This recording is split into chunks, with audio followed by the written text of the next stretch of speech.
Meeting झाल्यावर करू short film. ते इतके एक्साइटेड होते सगळे. संजू मामा पण होते त्यावेळेस, संजू कलाटे आपले. आणि मग नंतर मला लक्षात आलं की पहिल्यांदाच हे कॅमेरा फेस करणार आहे. पण मी म्हणेल की इतक्या कमी बजेटमध्ये आम्ही शूट केलेलं आहे की आज वेडिंग पण होणार नाही तेवढ्या. जे व्यवसाय कधीच व्यवसाय नव्हते ते आज मोठे बिझनेस झालेत. तर युट्यूब असेल किंवा फिल्म इंडस्ट्रीमध्ये असेल ना, मला वाटतं 100% खूप चांगली करिअर ऑपॉर्च्युनिटी. आणि आत्तासारखी योग्य वेळ तर नाहीच. मराठी चित्रपट जी इंडस्ट्री आहे त्यात बजेट कमी असतं, त्याच्या मागचं कारण काय असतं? कंपॅरिझन तर केलं मल्याळम फिल्म्समध्ये, मला दिसणार तिथं नवीन ऍक्टर्स दिसतील. तुम्ही कन्नड सिनेमा बघा, तेलुगू सिनेमा बघा. कारण नवीन लोकांना जोपर्यंत आपण येऊन देत नाही इंडस्ट्रीमध्ये तोपर्यंत इंडस्ट्रीत ब्लॉक राहणार आहे. मराठी ऑडियन्स हा अत्यंत हुशार आणि चोखंदळ ऑडियन्स आहे. तो कशाही टाईपच्या कंटेंटला हाईप करत नाही. कन्नड सिनेमा कुठे होतात, KGFच्या आधी बघितलं तरी होतं कोणी कुठलं तरी. एका फिल्ममध्ये इंडस्ट्री बूम झाली. मित्रांनो, महाराष्ट्राला खळखळून हसवणारी वेब सिरीज एक चांडाळ चौकडीच्या करामती तुम्हालाही माहिती असेल. आज आपल्याकडे त्या वेब सिरीजचे डायरेक्टर आणि क्रिएटिव्ह हेड शुभम दादा हे आपल्याकडे आज आलेत. शुभम दादा नमस्ते, तुमचं स्वागत आहे. नक्कीच सगळा महाराष्ट्र ही वेब सिरीज बघतो, खुश होतो, हसतो, काही क्षणासाठी त्यांचं दुःख विसरून जातो. आणि जे कलाकार त्यातले ते पण प्रसिद्ध आहेत, खूप दिग्गज आहेत. तुम्ही त्यांचं डिरेक्शन करताय, काय अनुभव आहे डिरेक्शनचा? खूपच वेगळा. म्हणजे डिरेक्शन कसं असतं, म्हणजे मी FTI मधून शिकलोय आणि तिथे फिल्म मेकिंगची एक प्रोसेस आहे की स्क्रिप्ट लिहिली जाते, स्क्रीन प्ले लिहिला जातो, मग तुम्ही कास्टिंग करता, मग कास्टिंग केल्यानंतर ऍक्टरचं वर्कशॉप घ्या. ही एक स्टँडर्ड प्रोसिजर आहे. इथं सगळं वेगळं आहे. इथं असं आहे की तुमचं कास्टिंग आहे ऑलरेडी, तुम्हाला कास्टिंग प्रमाणे स्टोरी काढायची आणि डायलॉग लिहायचे नाहीत. इथं डायलॉग चालतच नाही, स्क्रिप्टेड नसतं कधीच नाही. म्हणजे स्क्रिप्ट म्हणजे आमच्याकडे फ्लो असतो स्टोरीचा की या सीन नंतर हा सीन आहे, हा सीन नंतर हा सीन आहे, असा फ्लो असतो. मग आम्ही आमचं तुम्हाला दिनचर्या सांगतो कशी असते. शूटला सगळे सकाळी जमतील, एक 7 वाजता जमतील सगळे. कोणी लांबून येतं, कोणी जवळून येतं. भारती सर दौंडवरनं येतात, बारामतीला पण 40-45 किलोमीटरचं अंतर आहे, ते येतात. सगळे आल्यानंतर आम्ही आदल्या दिवशी एक स्टोरीचा फ्लो काढलेला असतो. मग स्टोरीचा जो फ्लो काढलेला असतो तो आम्ही बसून सगळ्यांना सांगतो. मी भरत मामा, आता सगळ्यांना मामा म्हणतो मी कारण माझ्या मामासारखेच आहेत ते. भरत मामा, सुभाष मामा, रामभाऊ मामा. आम्ही सगळे बसून स्टोरी वाचून दाखवतो आणि त्याच्यानंतर एकदा फ्लो कळला त्यांना की दिवसभर त्यांचे ते फ्री असतात की आता माझ्या सीनमध्ये मला काय करायचं काय. कारण प्रत्येकाला स्वतःचं कॅरेक्टर माहिती आहे, तर ते त्यांचं चिंतन चालू असतं की आता मी काय करू, वाट बघत असतात माझा सीन कधी येतो. आणि ते सीन आला की तो कॅरेक्टर त्याचं आयुष्य ऍक्च्युली जगतो.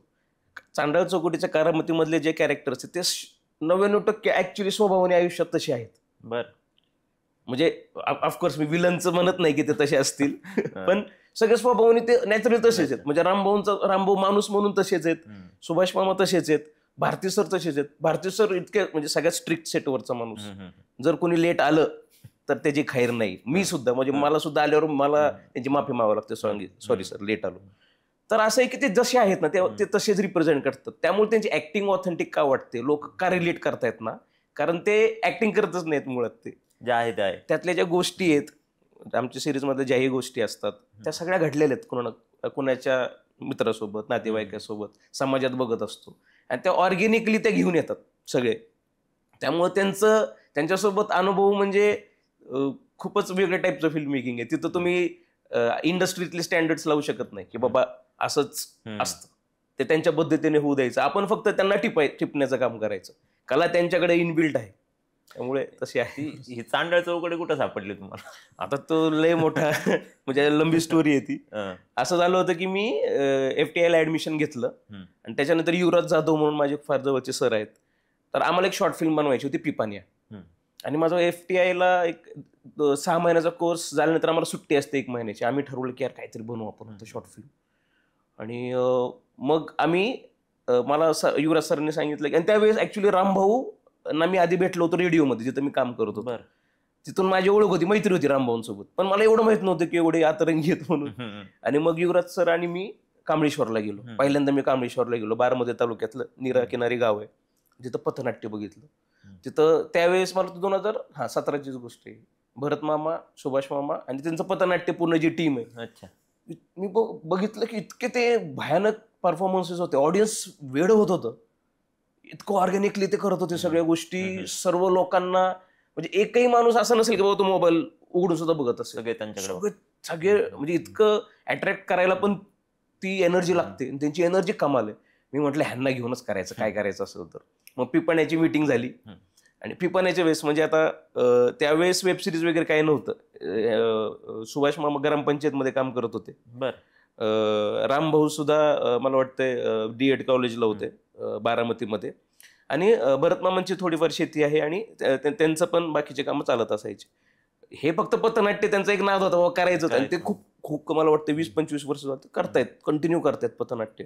त्यामुळे ते पैशासाठी नाही तर त्यांना ते जनजागृती करायचा तो नादच आहे, की लोकांपर्यंत सत्य पोहोचवणं, लोकांना हे करणं, ते त्यांच्यामध्ये इनबिल्ट आहे. फक्त त्यांना आता वेब सिरीज नंतर ती डिजिटल जोड लागली त्यांना, की ते लोकांपर्यंत पोहोचवू लागलं.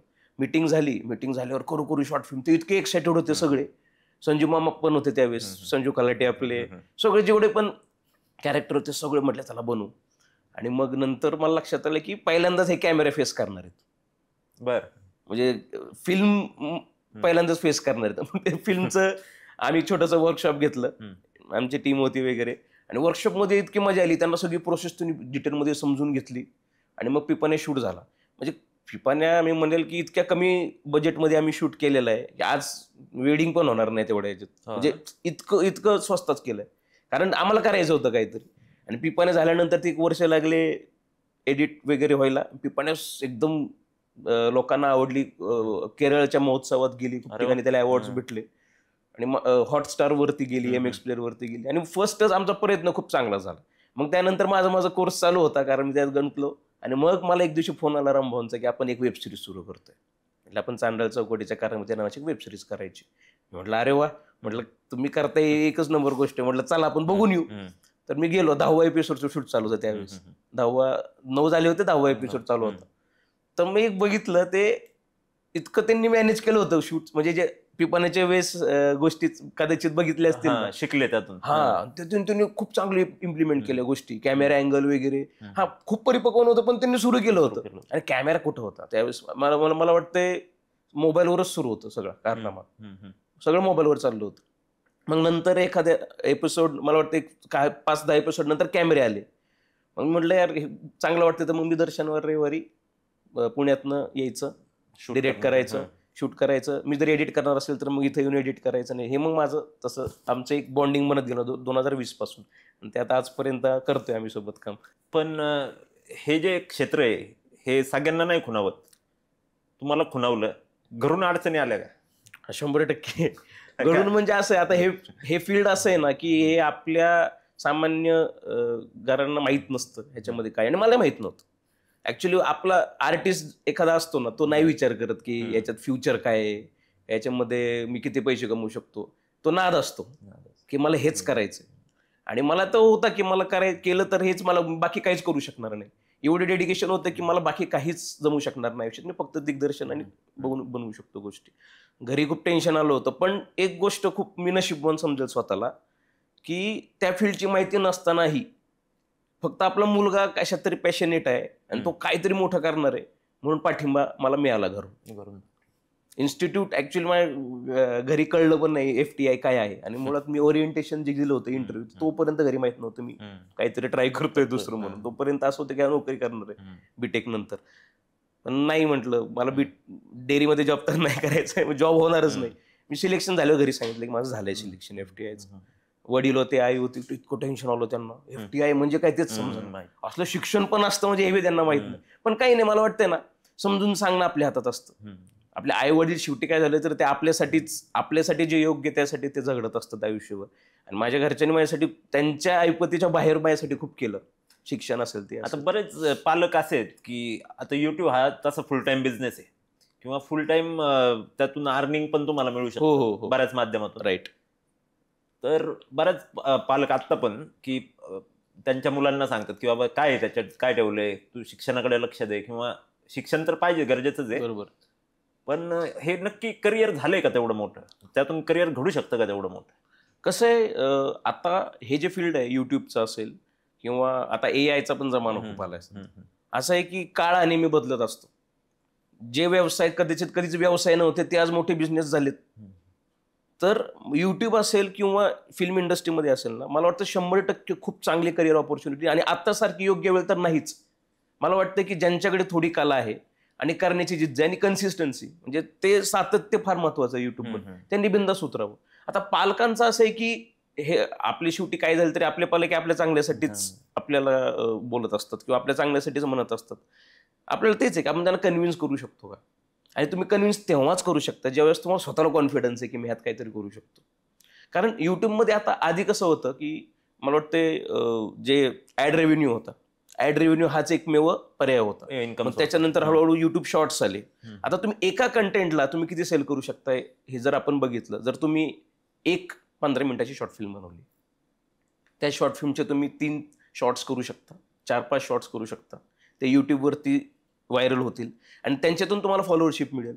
तेच तुम्ही रिपर्पज करून तुम्ही आज इंस्टाग्रामवरती, फेसबुक मॉनिटाइज्ड आहे, तुम्ही तिथून करू शकता. तुम्ही ब्रँड डील्स मिळवू शकता.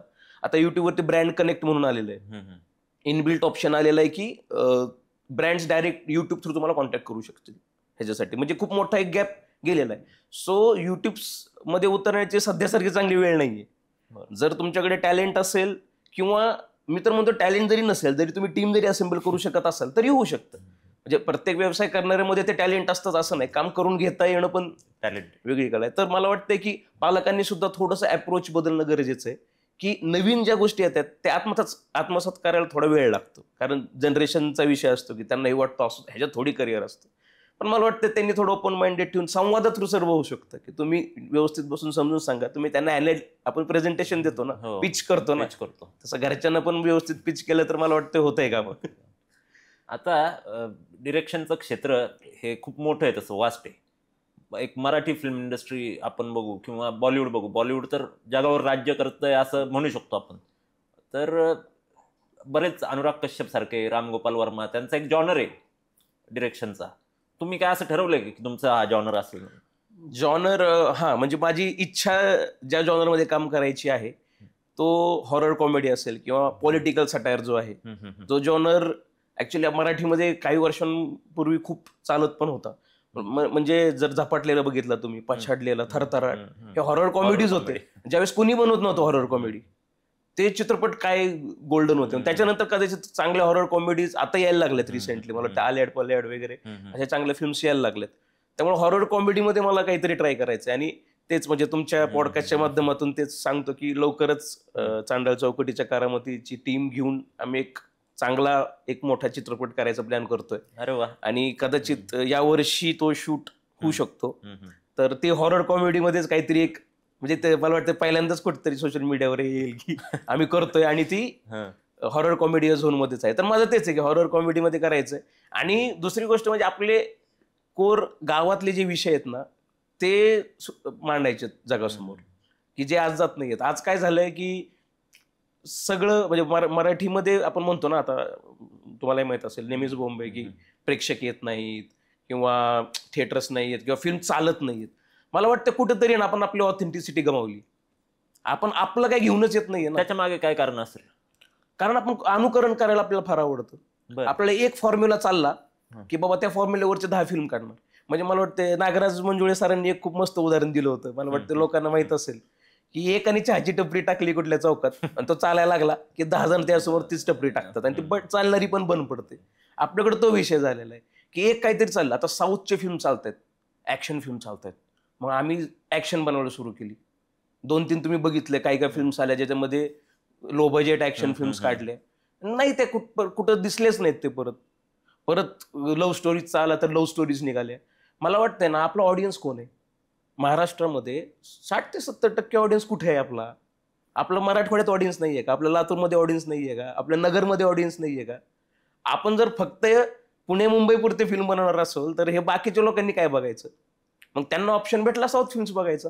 आता तुम्ही जे म्हणताय तसंच आमचे एक सहकारी मित्र चित्रपट क्षेत्रात आहेत मराठी, तर त्यांनी आम्हाला असं सांगितलं की एकच व्यक्ती हा 10 प्रकारचे कॅरेक्टर करतोय आणि जे लोकांना आवडत नाहीये तरी ते सतत चालू आहे. म्हणजे पुण्याचा माणूस कोल्हापुरी बोलू शकत नाही त्या टोन मध्ये कोल्हापूरचा बरोबर आहे. माणूस मालवणी बोलू शकत नाही, नाहीच ना. पण तोच माणूस तेच रोल तोच करणार तोच सगळे रोल. करणार. मग नवीन संधी मिळत नाहीये का मराठी चित्रपट क्षेत्रात नवीन लोकांना, किंवा जे ऑर्गॅनिक जे मटेरियल आहे ते मिळत नाहीये का? मला असंच वाटतं, म्हणजे तुमचं म्हणणं एकदम बरोबर वाटतं मला. कारण आता मोठे जे चॅनल्स आहेत किंवा प्रोडक्शन हाऊसेस आहेत, तिथे क्रिएटिव्ह प्रोड्युसर्स आहेत. म्हणजे मी स्पष्टपणे सांगतोय, चित्रपट कोणते बनावेत हे डिसाईड करणारे जे लोक आहेत, तिथं बँड्रा आणि दादरमध्ये बसून नाही ना कळणार महाराष्ट्राला काय पाहिजे. महाराष्ट्राच्या लोकांच्या मनात काय आहे, त्यांना काय हवंय, त्यांना काय नकोय, हे आपल्याला कसं समजणार आहे तिथं 5 मजल्याच्या बिल्डिंग मध्ये बसून. लोकांमधले लोक, म्हणजे नागराज मंजुळे सर घ्या तुम्ही, भाऊराव कराडे सर घ्या तुम्ही, उमेश कुलकर्णी सर घ्या तुम्ही, ह्या लोक रूट्स मधून आलेले आहेत. त्यांना सामान्य माणसाचे प्रॉब्लेम, सामान्य माणसाच्या सगळ्या गोष्टी त्यांना माहिती आहेत, त्यांचा डिमांड माहिती आहे, आणि त्याप्रमाणे ते फिल्म्स बनवतात. आणि फिल्म इंडस्ट्री आहे, त्यामुळे इंडस्ट्रीचा कन्झ्युमरला जे हवं ते तुम्ही दिलं पाहिजे. आपण मला करायचंय, माझ्याकडे काहीतरी स्टोरी आहे, मला खूप भावतीये, मी ते एका फ्लॅटमध्ये शूट करतो आणि मग ते महाराष्ट्राने बघून हिट करावी, ही कुठली अपेक्षा आहे? मुळात आपण कोर जो ऑडियन्स आहे 60-70%, आता ही गोष्ट तितकीच खरी आहे, तिथं थिएटर्स नाही आहेत. बरं. म्हणजे आता एक मी मध्ये फॅक्ट वाचला, पूर्ण भारतामध्ये 10,000 स्क्रीन आहेत, चायनामध्ये 90,000 स्क्रीन आहेत, आपल्यापेक्षा कमी पॉप्युलेशन असो, किंवा महाराष्ट्रामध्ये तर फारच कमी स्क्रीन्स. विषय असा आहे की आपण हे मल्टिप्लेक्स कल्चरला तर मला खरंच इश्यू वाटतो, कारण सामान्य माणसं नाही ना जाऊ शकत. आता एक फिल्म बघायची, एक फिल्म बघणं 4 लोकांच्या कुटुंबासाठी हा किती मोठा हिशोब आहे. तो घरातून निघणार, 50 किलोमीटर थिएटर असेल मे बी गावातला, तो गाडी करून जाणार, तिथं फॅमिलीसोबत छान डिनर करणार, मग तो पिक्चर बघणार आणि माघारी येणार. 1,500-2 हजारचा खर्च येतो एका दिवसाचा. सामान्य माणूस करेल का एवढा खर्च? मुळात थिएटर अफोर्डेबल झाले पाहिजे. आणि छोट्या छोट्या ठिकाणी, बीड, लातूर, आपले नगर, किंवा तुम्ही जळगावला, 2 टायर सिटीजमध्ये पण छोटे छोटे थिएटर्स व्हायला हवे. 150 रुपये तिकीट ठेवून आपण, 200 रुपये तिकीट ठेवून आपण ती लक्झरी करून टाकली आहे. सिनेमा ही लक्झरी झाली आहे. आधी ते सामान्य माणसाचं स्वप्न झालंय. रविवारी जाऊन फॅमिलीसोबत फिल्म बघणं किती लोक करतात आज, कारण ते सगळं एलाइट करून टाकलंय ना. सामान्य माणसासाठी नाहीच आहे ना. आणि म्हणून मग युट्यूब सारख्या OTT प्लॅटफॉर्मचा राईज होतो, कारण लोकांना कंटेंट बघण्यासाठी तो जास्त एक्सेसिबल वाटतो. मराठी चित्रपट जी इंडस्ट्री आहे त्यात बजेट कमी असतं. त्याच्या मागचं कारण काय असू शकतं? मला वाटतं रिकव्हरी फॅक्टर आहेच ना. कारण बजेट, हे बघा आता असं झालंय की सगळं इतकी महागाई आहे ना, म्हणजे तुम्हाला जर डिसेंट फिल्म बनवायचं असेल मराठीमध्ये, म्हणजे तुम्हाला मिनिमम 1.5 ते 2 कोटी तरी हवेत रिलीज पर्यंत जर करायचं असेल. काहीचं तर त्याच्यापेक्षा जास्त जातं जर तुम्हाला पिरियड बनवायचं. पण मला वाटतं की मेजर इश्यू जो आहे बजेट कमी असण्याचा, तो असा आहे की आपल्या तेवढी रिकव्हरीची गॅरंटी नाहीये, जिथं रिकव्हरीच होत नाही. आणि असं होतं की भरमसाठ पिक्चर, 100 पिक्चर येतात वर्षाला. त्याच्यापेक्षा म्हणजे 5 प्रोड्युसरनी 5 पिक्चर बनवण्यापेक्षा 5 फायनान्सर्सनी जर एका फिल्मला फंड केलं आणि त्याला आपण ते ग्रँजर दिलं, तर मग ती का नाही डिस्ट्रीब्यूट होणार? सैराटचं उदाहरण आहे आपल्याकडे. आपण नेहमी म्हणतो की सैराट म्युझिकली पण तेवढा ग्रँड केलाय, त्याला मार्केटिंग योग्य लागलं, त्यामुळे. आणि सैराट कुणी हिट केलाय? सैराट हा फक्त पुण्या मुंबईच्या ऑडियन्सने हिट नाही केलेला. सैराट 2 टायर सिटीजमध्ये हिट झालेला आहे.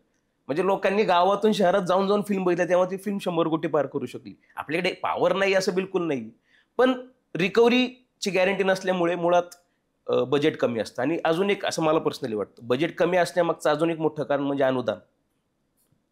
अनुदानाच्या बजेटमध्ये फिल्म बनवायला लोक ट्राय करतात, आणि बरोबर पण आहे, कारण काहींची कॅपॅसिटी नसते की आपण 1 कोटी 2 कोटी लावू, तरी त्यांना करायचा असतो.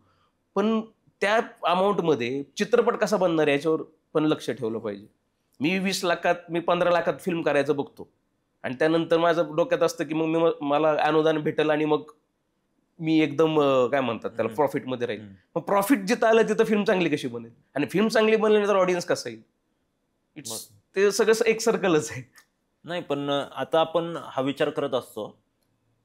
मी मागे एका पॉडकास्टमध्ये हा प्रश्न विचारला होता की मराठीमध्ये नेपोटिझम आहे का, आणि नेपोटिझममुळे हे होतंय का, सगळं हा प्रॉब्लेम होतोय का? मला वाटतं, म्हणजे स्पष्ट सांगायचं झालं तर आहे. कसं? म्हणजे फॅमिली नेपोटिझम म्हणण्यापेक्षा ना, म्हणजे फॅमिलीचं नेपोटिझम म्हणण्यापेक्षा ना, की आता ऍक्टर्स घ्या तुम्ही, किती स्टार आले मागच्या 5 वर्षात? स्टार म्हणतोय मी की बाबा, जसे आपले लक्ष्मीकांत बेर्डे, अशोक सराफ होते, किती स्टार आहेत? पण कंपॅरिझन तर केलं मल्याळम फिल्म्समध्ये, तुम्हाला दिसणार तिथं नवीन नवीन ऍक्टर्स दिसतील.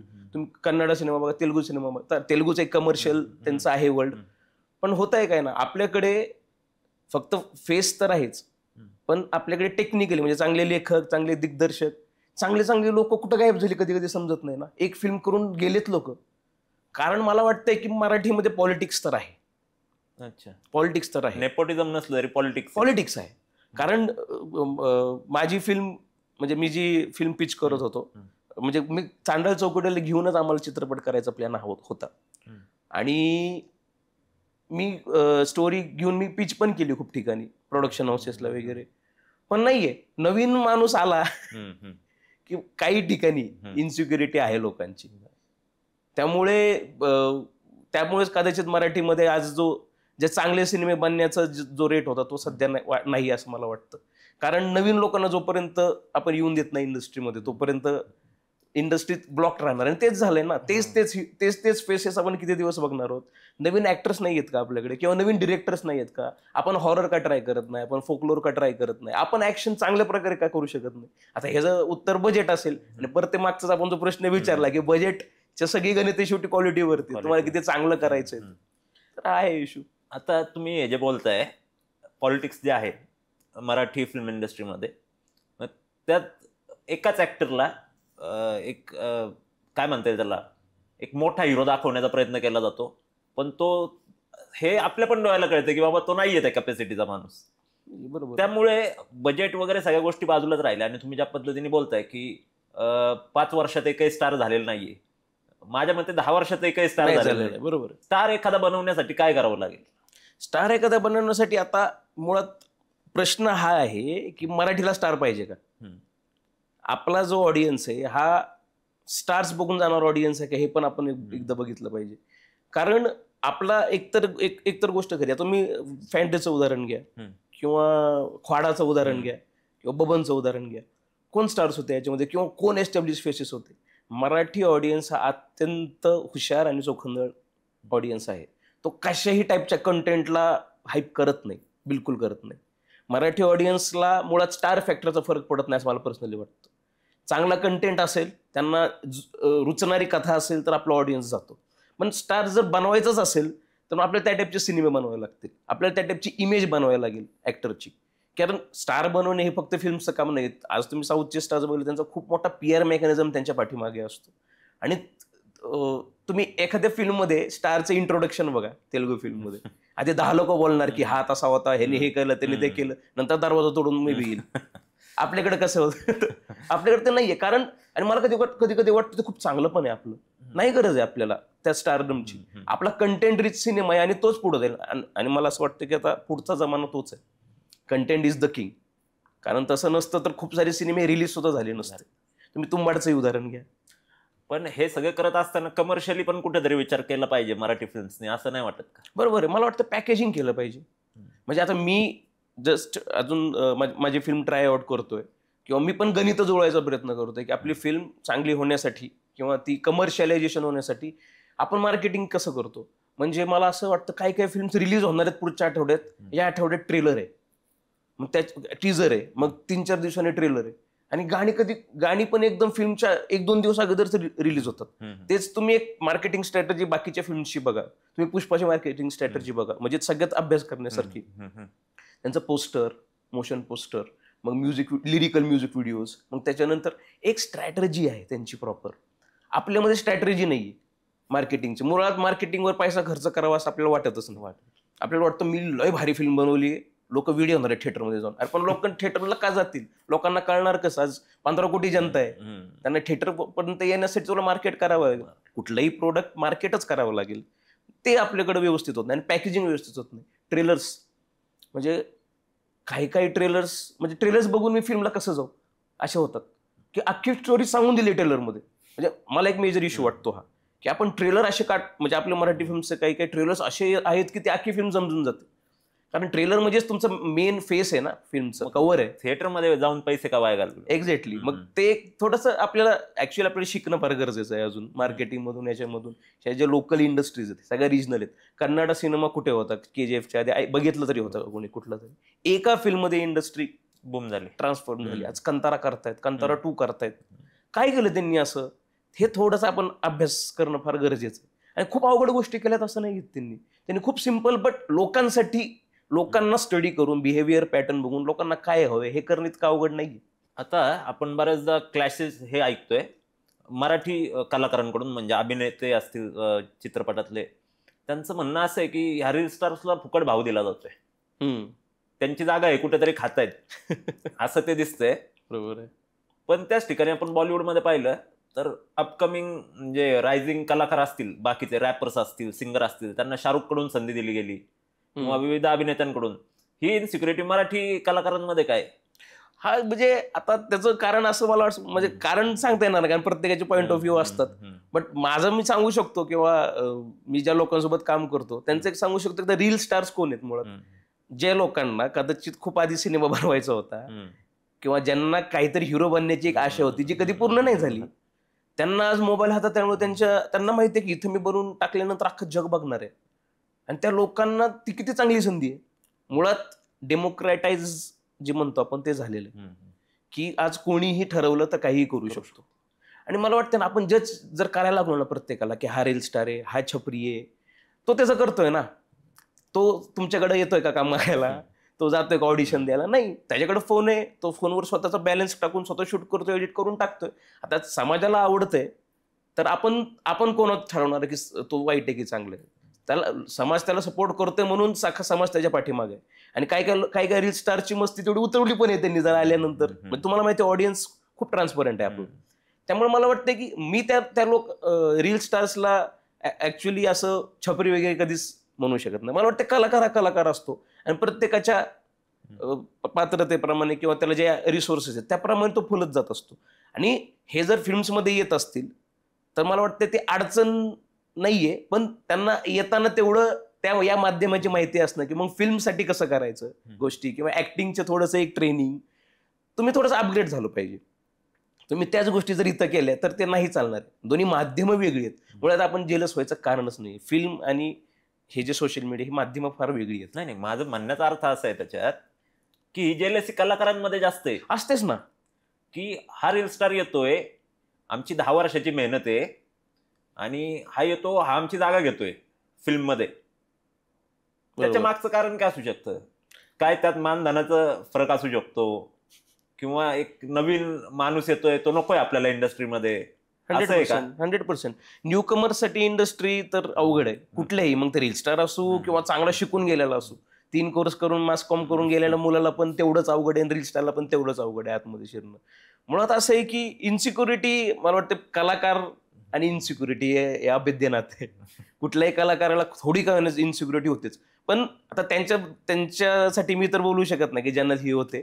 बट मला असं वाटतं की जे येत आहेत इंडस्ट्रीमध्ये ही आपण ओपन गोष्ट केलं पाहिजे की ज्याला यायचं त्यांनी येऊन त्याचा कंटेंट बनवावा, ज्याला हिट व्हायचं त्यांनी हिट व्हावं. शेवटी एक गोष्ट बदलत नाही की जनता जनार्दन आहे, त्यांना जे आवडतं ते उचलून धरतील नाहीतर पडतील. That's it. डिरेक्शनमध्ये भविष्यात काय करण्याचा प्लॅन आहे तुमचा? डिरेक्शनमध्ये भरपूर गोष्टी प्लॅन आहेत. म्हणजे आता अनुश्री फिल्म्स म्हणून एक प्रोडक्शन आहे आमच्या इथे, ज्यांच्यासोबत पण मी सध्या काम करतोय. आम्ही एक 1 hour मूवी फॉर्मॅट आणण्याचा ट्राय करतोय. अच्छा. म्हणजे आता कसं आहे की फिल्म एक 2 तासाची असते आणि शॉर्ट फिल्म एक 30 मिनिटापर्यंत वाइंड अप करावं लागते. तर आम्ही यूट्यूबसाठी 1 तासाच्या वेब फिल्म बनवायचा प्रयत्न करतो, जो कमर्शियल असेल, ज्याच्यामध्ये गाणे असतील. आणि हीच टीम घेऊन करतो. म्हणजे आम्ही वारसा नावाची एक शॉर्ट फिल्म केली होती. तर ती शॉर्ट फिल्म जमीन खरेदी विक्री बद्दल होती. म्हणजे आजकाल शेतकऱ्यांची पुढची पिढी शेती करायला नाही म्हणते आणि जमीन विकून बाबा काहीतरी करोल म्हणतो. तर त्याच्यावरती आम्ही एक शॉर्ट फिल्म केली होती महाराष्ट्र दिन निमित्त. अण्णा होते त्याच्यामध्ये, आपले लोणकर अण्णा, भरत मामा, सुभाष मामा, रामभाऊ सगळेच होते. आणि एक गोष्ट मला जसं सांगायची वाटते की ती फिल्म झाल्यानंतर मला एक फोन आला एका माणसाचा. तर तो नगरचा होता, अहिल्यानगरचा. आणि तो म्हटला की मी जमीन विकणार होतो, पुढच्या आठवड्यात माझा डील होता, पण म्हटलं मी तुमची फिल्म बघून मला वाटलं की नाही केलं पाहिजे. आणि माझ्यासाठी ऍक्च्युली कुठल्याही अवॉर्डपेक्षा, ते सगळ्यात कुठल्याही पैशापेक्षा हे जे आहे की तुमच्या टीमनी जी फिल्म बनवली त्याच्यामुळे काहीतरी समाजात चेंज होतोय. आणि हे चांडळ चौकडीच्या घरामध्येचं पण आहे. की आम्ही जे कंटेंट करतोय कुठेतरी ते ट्रान्सफॉर्म झालं पाहिजे समाजामध्ये, काहीतरी कोणाचं तरी चांगलं व्हावं आपल्या कंटेंट. ते एक सोशल रिस्पॉन्सिबिलिटी आपली असते. तर त्याच वारसाचा आम्ही दुसरा भाग करतोय, पार्ट 2 करतोय, सिक्वेल, जो 1 तासाचा करतोय. वारसा 30 मिनिटाची होती आणि तो 1 तासात त्याच्यामध्ये सर्व कलाकार दिसतील, गाणी दिसतील तुम्हाला आणि एक वेगळी काहीतरी स्टोरी घेऊन आम्ही लवकरच येतोय. प्लस चांडळ चौकटीच्या कारामतीला घेऊन एक फिल्मचं जवळपास काम आमचं होत आलंय, तर ती या वर्षी आम्ही शूट करणार आहे. आणि मला असं वाटतं की आपल्या इथे एक इंडस्ट्री बेस बनायला पाहिजे.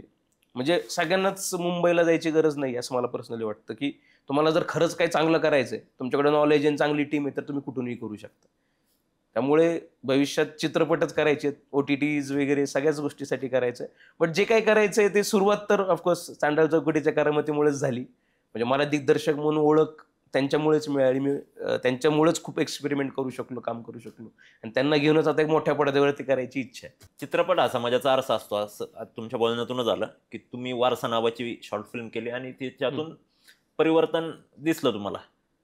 पण आत्ताच्या ज्या फिल्म्स आहेत, मराठी असू द्या, हिंदी असू द्या, कोणत्या असू द्या, ती पिढी बरबाद करायला कारक ठरतात का आत्ताची पिढीवर? आता विषय कसा आहे, हा खूप कॉन्ट्रोवर्शियल विषय आहे. तुम्ही म्हटलं की बाबा फिल्म समाजाचा आरसा असतो, बरोबर आहे. जसं गुन्हेगारीचं उदात्तीकरण. पण मला वाटतं त्या रिअलिटीज जर असतील ना, त्या जर खऱ्या गोष्टी ज्या होत आहेत ना आपल्या समाजात, त्या जर चित्रपटात येत असतील, तर आपण आता मॉरल इश्यू नेहमीच राहणार आहेत आपल्याला, की काय दाखवलं पाहिजे, काय नाही दाखवणार, हे असतंच. सेन्सॉरशिप आहेच. म्हणजे आता चित्रपटाला सेन्सॉर बोर्ड बसलंय, ते त्यांना जे अयोग्य वाटतं समाजाचे ते कापतातच. पण मला वाटतं की ज्या खऱ्या गोष्टी त्या दाखवल्या पण गेल्या पाहिजे चित्रपटात, ज्या खऱ्या चालू आहेत. जर आपण आरसा म्हणत असू, तर मग आरशातल्या गोष्टी दाखवणं पण गरजेचं आहे, की जे चालू आहे ते असणं गरजेचं आहे. आणि राहिला प्रश्न की उदात्तीकरणाचा किंवा पिढी खराब होण्याचा, मला वाटतंय की आता चित्रपट बघून जर लोक स्वतःच्या स्वभावात बदल करत असतील, तर मला वाटते फार अवघड आहे. कारण किती जरी काय झालं की चित्रपट बघून तुम्ही अनुकरण तर ऑफकोर्स नाहीच केलंच पाहिजे. कुठल्या गोष्टीचं केलं नाही पाहिजे तर करतात, ते प्रत्येकाचा प्रश्न आहे. पण आपण ॲज अ फिल्म मेकर माझं काम आहे की जे समाजात चाललंय किंवा जे योग्य वाटतंय मला ते स्क्रीनवरती दाखवणं. आता ते कोणाला आवडतं, कोणाला नाही आवडत, काही लोकांना त्याचा राग येतो, काही लोकांना, तर ते प्रत्येकाचा वैयक्तिक प्रश्न आहे मला असं वाटतं. शुभम दादा, एक मध्ये बातमी खूप प्रसिद्ध झाली की एक मुलगी 8.5 लाख रुपये खर्च करते युट्यूब चॅनलसाठी, पण तिला त्यातून ग्रोथ मिळत नाही किंवा इन्कम तिला जी अपेक्षा होती. आता जर मी 8 लाख रुपये लावतोय तर मला अपेक्षा की बाबा काहीतरी त्यातून यावं थोडंफार. युट्यूब आपल्याला तेवढे पैसे देतं का? हा प्रश्न खूप लोकांच्या मनात आहे की युट्यूब कितीपर्यंत पैसे देतं. मला वाटतं हे खूप गोष्टींवरती अवलंबून आहे. ह्याचं एक सरळ साधं उत्तर नाही आहे. आणि मुळात ज्यावेळेस तुम्ही सुरू करताय, मला वाटतं त्यावेळेसच एवढे अमाऊंट लावणं हीच मुळात मला वाटतं चुकीची कल्पना आहे. की तुम्ही कुठल्याही पाण्यात उतरण्याअगोदर आपण अंदाज घेतो ना आधी, की कसं आहे काय. कारण युट्यूबवरती एक गोष्ट तेवढीच खरी आहे, प्रत्येक कंटेंटला ऑडियन्स आहे. तुम्ही कुकिंग चॅनल बनवा, तुम्ही स्टोरीज बनवा, तुम्ही वेबसिरीज बनवा, किंवा पॉडकास्ट करा, प्रत्येक चॅनलला त्याचं ठरलेलं ऑडियन्स आहे. मग अडतं कुठं की त्या ऑडियन्सपर्यंत आपण पोहोचतो कसं. मुळात यूट्यूब सुरू करताना त्याचा अल्गोरिदम समजलं पाहिजे की यूट्यूब काम कसं करतं. की पहिली गोष्ट तर कन्सिस्टन्सी आहे तुमची, की तुम्ही किती कन्सिस्टंटली कंटेंट देताय लोकांना. कारण यूट्यूब काय करतं, तुमचा व्हिडिओ आहे, त्या व्हिडिओवरती 7-8 ॲड्स लावतं आणि जे काय रेव्हेन्यू ॲडवाले देत आहेत त्यातला 40% यूट्यूब ठेवतं आणि बाकीचं तुम्हाला देतं, किंवा 50% ते व्हेरी करतं टाईमानुसार. यूट्यूबचा धंदा आहे बेसिकली, की ते पैसे ॲडव्हर्टाईज रेव्हेन्यू तुम्हाला एक पार्ट देतात. पण ते कुठल्या व्हिडिओजवरती ॲड लावतील आणि का लावतील किंवा कुठल्या ब्रँड्सच्या लावतील ते डिपेंड आहे तुमच्या रीचवरती. आणि तो रीच कसा वाढवायचा, तर तुमची कन्सिस्टन्सी हवी आहे ना.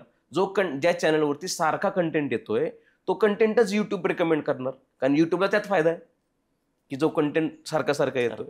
आणि मुळात सोशल मीडियामध्ये आज तुम्हाला जर चांगले सबस्क्रायबर्स गेन करायचे, फॉलोअर्स गेन करायचे, ते इतकंही अवघड नाही मला असं वाटतं.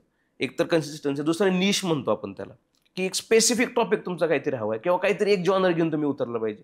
सगळंच जर करत बसलो आपण, म्हणजे आता एखाद्या महिन्यात काहीतरी कॉमेडी केलं, मग काहीतरी इमोशनल टाकलं, मग मी मध्येच व्लॉग करायला गेलो, हे असं नाही चालणार. पहिली गोष्ट, आपण अननोन फेसेस आहेत, आपले फॅन फॉलोइंग नाही की लोक आपण काही टाकलेलं बघतील. लोकांना युट्यूब हा कंटेंट बेस्ड आहे, लोकांना कंटेंटच महत्वाचं आहे. लोकांनाही माहिती आहे की तुमचं फेस कोणालाही माहिती, म्हणजे नोन फेस नाही येस युट्यूबवरती, ते नंतर नोन होतं, पण लोक फक्त कंटेंट बघून करतात. तर निश पाहिजे तुमचा काहीतरी, एक विषय असा निवडा, एक कुठलाच विषय वाईट नाहीये. तुम्ही मेडिकल इश्यूजवरती बोला, तुम्ही कशावर, किंवा तसं पॉडकास्ट आहे, स्ट्रिक्टली तुम्ही पॉडकास्ट करताय आणि खूप चांगल्या पद्धतीने करताय, की तुम्ही एक निश फॉलो केलाय, त्याप्रमाणे एक काहीतरी निश पाहिजे आपला. आणि दुसरी गोष्ट की मल्टी प्लॅटफॉर्म मार्केटिंग करणं फार गरजेचं. इंस्टाग्राम आहे, फेसबुक आहे, ट्विटर सुद्धा मॉनिटाइज्ड आहे, आपल्याला माहित नसेल खूप लोकांना, की ट्विटरवर सुद्धा तुम्ही रील्स टाकले, त्यांचा एक प्रीमियम प्लॅन तुम्हाला घ्यावा लागतो, पण तुम्हाला त्याच्यावरही मॉनिटाइज्ड. तर एक अज्युम करून चला, युट्यूब चॅनल ओपन करताना पहिले 1 वर्षाच काहीच येणार नाही असं अज्युम करा तुम्ही, कारण रेअरली कोणाला तरी 2-3 महिन्यात वॉच अवर्स पूर्ण होतात किंवा सबस्क्रायबर्स काउंट पूर्ण होतात आणि मॉनिटायझेशन होतं. मला वाटतं 1 वर्ष तरी बफर टाइम करून चाला, आणि नोकरी वगैरे न सोडता आधी आपलं चॅनल डेव्हलप हळूहळू करूयात. आणि एक थोडंसं त्याला मॉनिटायझेशनचं आपल्या लक्षात आलं, एकदा ॲनालिटिक्स चेक करणं फार गरजेचं आहे, की आपला नेमका किती वाढतोय, डेमोग्राफिक्स काय, एक मार्केट रिसर्च आपल्याला युट्यूब हातात देतोय, की तुमचा ऑडियन्स कोण आहे, काय बघतोय, किती वेळ बघतोय, तुमचा कॉस्ट पर माईल काय आहे, जे काय मॉनिटायझेशनचे रेट ठरतात, ते सगळं युट्यूब तुम्हाला ऑलरेडी डेटा देतोय. तर डेटा बघून फक्त तुम्हाला इम्प्लिमेंट करायचं. आता काय करते, आता लोकांचा टायमिंग आपला 7-8 वाजता लोक जास्त बघताय संध्याकाळचा, मग तोच तुमचा पोस्टिंग टाइम ठेवा ना. मुळात पूर्ण माहिती घेऊन उतरलं पाहिजे, एवढंच आहे. की आपण कोणाच तरी बघतो, अरे ह्यांनी पॉडकास्ट सुरू केला, लय भारी चाललंय, त्याचं तिने गाडी घेतली, बंगला घेतला, चला मी बी चालू करतो. अरे ते 10 वर्ष त्यांनी काम केलं असेल, 5 वर्ष काम केलं असेल, ते कोणी बघत नाही. त्यामुळे व्यवस्थित अंदाज घेऊन उतरलं तर मला वाटतं नुकसान होत नाही. युट्यूब खूप उत्तम संधी आहे. म्हणजे तुम्ही आज कितीतरी क्रिएटर्स बघा, फुल टाइम क्रिएटर्स झालेले आहेत. आपल्याकडे कन्सेप्ट नव्हता खूप वर्ष आधी की फुल टाइम युट्यूब करतोय. आता तुम्ही फुल टाइम युट्यूबवर करिअर घडवू शकता, पण त्यासाठी ऍटलिस्ट सुरुवातीला काही खर्च जास्त करू नका. तुम्हाला झेपेल, इझिली करता येईल तेवढाच कॉस्ट टाका. एकदा तुमचा रेव्हेन्यू वाढत गेला की मग तुम्ही वाढवा तुमचे बजेट्स. एक चांगले युट्यूबर बनण्यासाठी सोलोही करू शकता, पण तुम्हाला एक चांगल्या जाणकार टीमची आवश्यकता आहे का? हो, 100%. एका माणसाचं काम नाहीच आहे ते. म्हणजे जर तुमच्या जॉनरवरती पण, आता व्लॉगिंग करणारे जे आहेत, जे एकटे कॅमेरा घेऊन करतात, ते स्वतः एडिट करतात, असे पण क्रिएटर्स आहेत. तुम्ही करताय का त्याच्यावर डिपेंड आहे. आता पॉडकास्ट आपण करत असू तर तुम्हाला माहिती कमीत कमी 4-5-6 लोकांची टीम तुम्हाला हवी आहे. पण चांगली टीम असेल तुमच्याकडे तर आता काय कॉम्पिटिशन हाय आहे ना खूप. व्हिज्युअली पण तुमचा तेवढा कंटेंट चांगला दिसला पाहिजे, त्याच्यामध्ये क्राफ्ट पाहिजे, साऊंड तुमची क्वालिटी चांगली पाहिजे. तर त्याच्यामुळे एक चांगली टीम असणं तर फार गरजेचं आहे. आणि आजकाल खूप अवघड नाहीये, कारण खूप फोटोग्राफर्स आहेत आपल्याकडे, चांगले फोटोग्राफर्स आहेत, व्हिडिओग्राफर्स आहेत, एडिटर्स आहेत, जे ऑलरेडी तुम्हाला अवेलेबल आहेत. आणि गावात जरी बसून तुम्हाला करायचं असेल तर मी एकदा असं केलेलं आहे की बारामतीमधून आम्हाला काहीतरी एडिट करून घ्यायचं होतं, तर ते एडिट चाललं होतं वेस्ट बेंगॉलमध्ये. त्याला एक प्रॉक्सी फुटेज पाठवून दिलं, युट्यूबच कंटेंट होतं, तर काय थोडं VFX करून घ्यायचं होतं, त्याने तिथून करून मला पाठवलं, त्याच्यावर सबटायटल कुठंतरी मुंबईत झाले.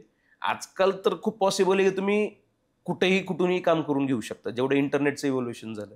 त्यामुळे चांगली टीम जरी तुम्हाला सुरुवातीला नाही मिळाली लोकली, तर तुम्ही हायर करू शकता बाहेरून. फायवर वगैरे प्लॅटफॉर्म, म्हणजे आम्ही केलं होतं ते. त्यामुळे चांगली टीम शिवाय तर ऑफकोर्स तुम्ही करता काय त्याच्यावर पण डिपेंड आहे. सिरीजसाठी तर ऑफकोर्स तुम्हाला खूप स्ट्रॉंग टीम पाहिजे. आज तुम्ही आले, लय हार्ड माहिती आमच्या प्रेक्षकांना तुम्ही दिली. युट्यूब असेल किंवा एकूणच चित्रपट डिरेक्शन, या सगळ्यावरच तुम्ही बोलला. खूप चांगल्या प्रकारे तुम्ही काम करताय. चांडळ चौकडीच्या करामती असेल, तुमच्या मागील शॉर्ट फिल्म असतील किंवा आता येणारे प्रोजेक्ट्स असतील, त्या सगळ्यांसाठी आमच्याकडून परत एकदा तुम्हाला शुभेच्छा. आणि तुमचा मौल्यवान वेळ आम्हाला दिला त्याबद्दल पण खूप खूप शुभेच्छा. थँक्यू. धन्यवाद. लयहाटच्या पूर्ण टीमला खूप खूप थँक्स की मला इथं बोलवलं. एक नवीन कलाकार ज्यावेळेस थोडा एस्टॅब्लिश होतो इंडस्ट्रीमध्ये, खूप कमी लोक सपोर्ट करतात. आज तुम्ही ते केलं, याचं खरंच कौतुक आहे. आणि तुमची ही वाटचाल अशीच चालत राहू अशी अपेक्षा व्यक्त करतो. धन्यवाद. Thank you so much.